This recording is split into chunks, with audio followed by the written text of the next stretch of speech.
આપ્યો છે, સંખ્યા વધારવામાં આવે, ફરી ગુણોત્તર લેવામાં આવે તો શું થશે મિત્રો? તો આ સંજોગોમાં આ જે ગુણોત્તર આપેલો છે એ 100% ગુણોત્તર હોય. કેટલા ટકા? 100%.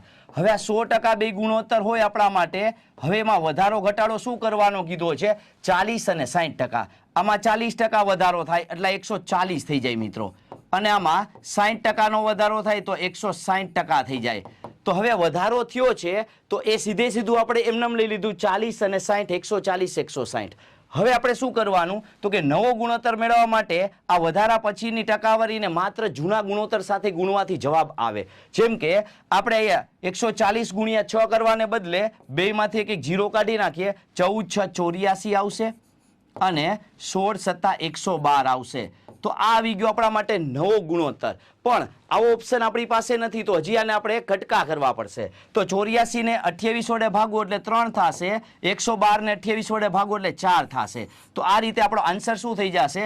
3/4. મિત્રો આવા જ પ્રશ્નો જોવા માટે અમારી ચેનલને સબસ્ક્રાઇબ કરો.